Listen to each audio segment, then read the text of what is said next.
What's up, pen pals? Happy Monday. It's good to see everybody. Uh, it's the start of another week here in Paradise, otherwise known as the Oddo Ranch or the Oddo Compound here. Tom with Goldspot Pens. Continuing on the writing from home series and the working from home series, that is my current state of life right now.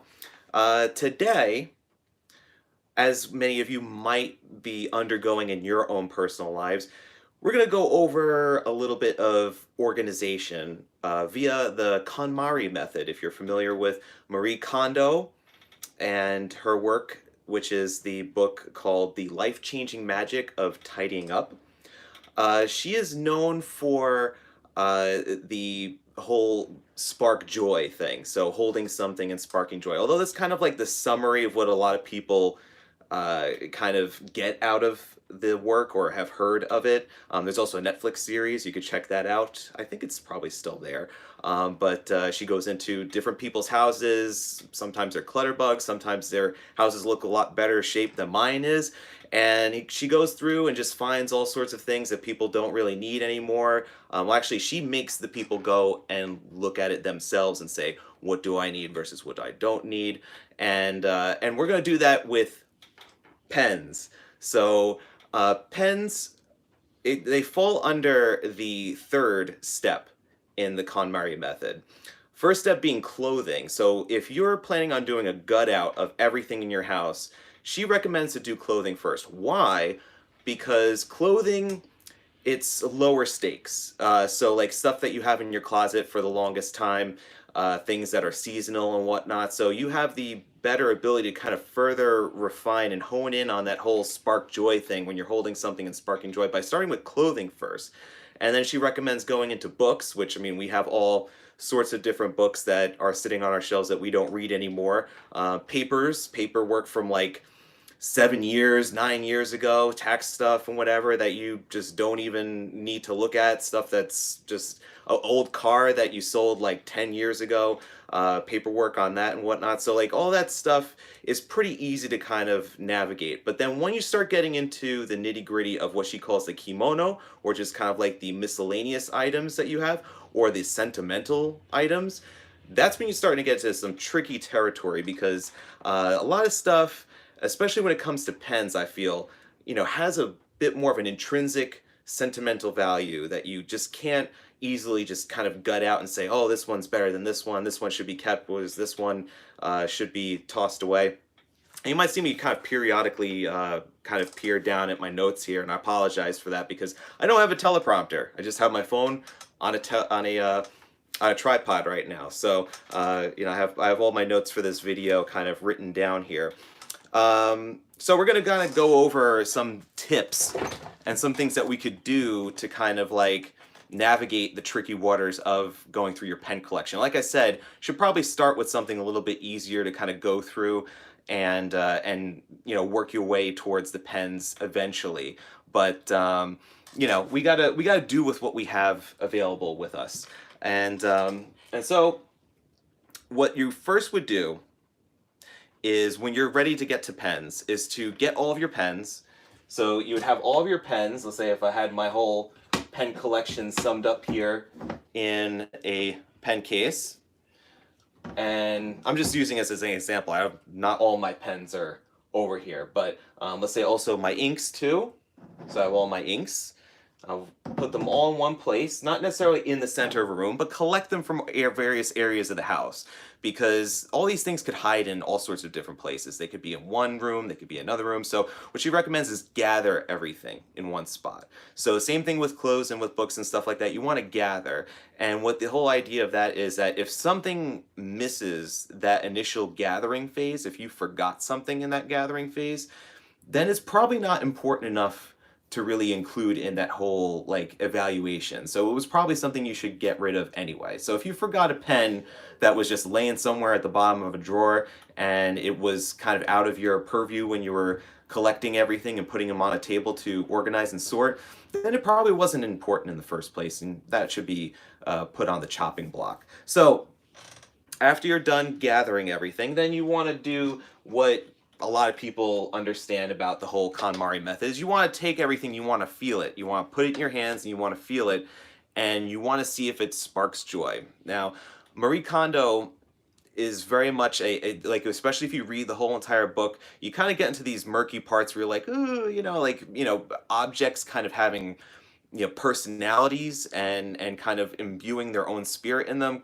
kind of could be a little bit too much for some people. But I really do enjoy actually the fact that if you take a non, like a non-living thing, but you still kind of get give it like a lot of like intentional feeling. So like a pen, of course, like a lot of you might agree with me right off the bat that a pen is just more than just a pen, especially when you have a nice pen like this Visconti Van Gogh, or like the Lamy 2000. So like, but it has a purpose. It was cared for. It was crafted. This is not just something that just gets stamped out of a factory somewhere and just gets thrown in a box. It's something that there were multiple hands that went into making it. It was shipped from another place in the world. The nib was tuned, it was tested. There's a lot of love that went into this. And that's what she kind of underlines when it comes down to really sparking that joy and understanding that inanimate objects have life in them too, but not the same kind of like blood and flesh life that you would understand with everything else. But they have their own lives and they have their own ways of being appreciated as well. So that's why you want to touch it. You want to touch it, you want to feel it, you want to get like that sensation of, should I keep it, should I not keep it? And that sensation kind of comes out of the fact that you've already trained yourself a little bit in the whole clothing sorting thing and the books and everything. So by this point, when you're hitting your miscellaneous items and your sentimental items, you should already have like a feeling of like, what do I want to keep? Like, what do I feel, really encapsulates my my current personality or who I want to become. So you would hold this, you would kind of feel it, you would be like, yes, I want to keep this. If you want to keep it, you want to put it in a separate pile. If you don't, for whatever reason, then you would be like, okay, well, I'm going to take my Edison Menlo and I'm going to be like, you know what, this one's got to go. This one's got to be part of the go. So if it doesn't find you happiness, if it doesn't give you that joy, then you would discard. But we're going to say discard, not saying like throw it straight in the waste bin, but we're going to find something to do with it. And that's what we'll also talk about too.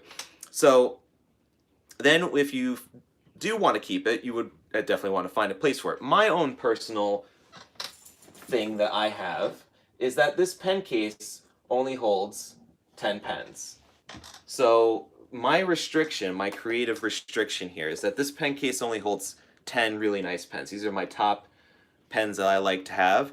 And if I decide I need to have, like, let's say a new limited edition or something else that just catches my eye that would then have to be put in this case, then something else has to go in its place. That's how I maintain it. So like once you've got it to a stable collection that you feel comfortable and that you feel is it can be put in its own place in your house and like that's a good number for you, then you would want to keep it and maintain it at that level. That's where I want to keep it. If I do find something else that beats any of those pens, I will buy it, but then I will get rid of one of the other ones to just make sure that the ecosystem is kept in line. I do have a few other pens, like I was showing you in the pen case. I do have a few other pens that either were like, little gifts or something like that, that they're not the part of the top 10, but I only keep them in this this Labelle zipper case, which only holds like 12 pens. So very minimal, but like it's enough that the pens that I have, I value, I use a lot. So it's something that you just definitely want to make sure it will be something that you will carry forward and it will be used. That's my, at least my philosophy is I want to use them. But if, let's say you do want to get rid of a lot of them, you have different options to get rid of your stuff. So if you want to get rid of some pens, you have a few options. There's of course the easiest one, which is toss it, which I wouldn't really recommend so much, especially when we're talking about high-end writing instruments. They could be used by somebody else. But let's say if it was, for example, a Lamy Safari that you beat up for years and years and years, you might want to just like maybe let's say hand that down to a kid that that's going into school, their first fountain pen, something that that they'll use. But if you've chewed it up, if you've that thing's like all beat up and you just don't want to even give it to anybody, then just say goodbye. You kind of give it its own send off, say thank you for all of your years of service, and then just let it go. If you don't want to part ways with it that fashion, I would then recommend to try to give it at, let's say, a one of the discussion boards online, like a fountain pen network, Reddit/r/fountain pens. There's a lot of different pen groups that you could either, let's say, offer your items up for donation, or you could go to a pen show, and there's also like a pay it forward table. It's usually at pen shows. I know they're probably not going to be happening at least for the next few months, but once they do start happening again, you could go to a pen show and be able to donate your items to a pay it forward table, or to, anybody that might be there that, let's say, is their first fountain pens, or is showing some interest in it but just hasn't gotten a chance to really dive into it. So, and then there's of course to sell it. So let's say if it were the case of one of these pens that I have in this set here, of course I wouldn't be considering to let's say throw this away, or to just like simply like give it away if I really need the cash to, let's say, purchase a Grail pen, or to purchase a pen that would be then included in that case. You would sell it. Well, how would you sell it? Well, you have eBay, of course. It's pretty much like the kind of go-to for selling items online, especially that's, that you would find like a very good uh, following of people there that are understanding of pens, and this is probably the biggest online marketplace that you could probably throw a used item up on there and be able to sell it. But for more specific pen-related groups, you could go to, let's say, the Fountain Pen Network buy sell group on Facebook. You could go to the Pen Addict Slack forum there with there's a buy sell on there as well. There's also a Instagram account called Virtual Pen Show that you could contact them, put the item that you have up that you would like to sell, and they would then post it on their account, and then they would kind of help connect the person who would want to buy your item to your particular item. So not that they would actually, I don't think they accept commission on what they do, but like they just kind of help out, people find other people to purchase pens. So it's a decision that really takes a lot of heart to make, and it's not an easy one to make either. So, but when something comes out and you're just like, oh man, I absolutely have to have this pen, but I have no more room, and I really have to just get something, and you would just be like, you know what, I have to sell, I have to get rid of, I have to make space. So if you're going through all of your pens, all of your, let's say, notebooks as well as another big one, that would take up probably more space than I would say bottles of ink and whatnot, because these notebooks could kind of be have some pretty heavy volume on your bookshelf there. But they are more sentimental, I would feel, too, because they're things that are used, and you have your handwritten thoughts, journal entries, and things like that. So those are pretty hard, I would say, to navigate, and that would be something that you would have to personally look through and see, like, is this worthwhile in keeping? Is this something that maybe I could digitize to put in a hard drive as opposed to actually having the physical book in my space? Or could I make space by getting rid of my old Tom Clancy books that I don't read anymore and donating them to the library? Could I make space by getting rid of other books that I could put on an e-reader, and can make space for my notebooks that way? So you can kind of push and pull with your boundaries of other items to make room for items that are a little bit more sentimental, like filled notebooks. But if it's a notebook, let's say you used for scratch ideas, and they were just all just, you like either evolve those ideas into a different notebook, or you put them in digital form, then you could just pretty much toss those in the recycling and be done with them there. Just as long as they don't have any personal information. You need to make sure that they don't have any personal data that somebody else could just skim out of the garbage and get from you. So that is pretty much it for pens, inks, and notebooks. I didn't touch upon inks. Inks could also be kind of difficult to work with when it comes to the KonMari method, because I mean, especially some of them being like limited edition type inks, and they have different variety of bottle sizes too, and bottle shapes, is that they could be hard to organize.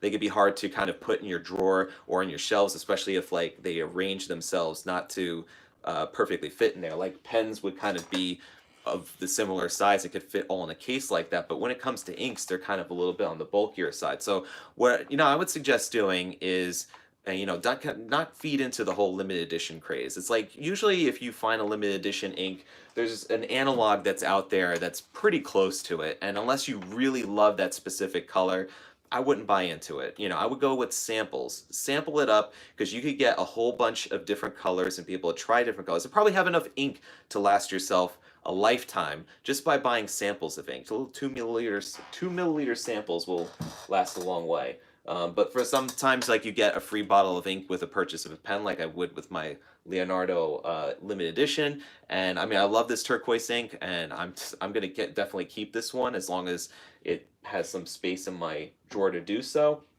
But for something like this, I picked this up on a lark. It's Diartramentis Pilsner beer, so it does kind of smell a little bit like Pilsner beer.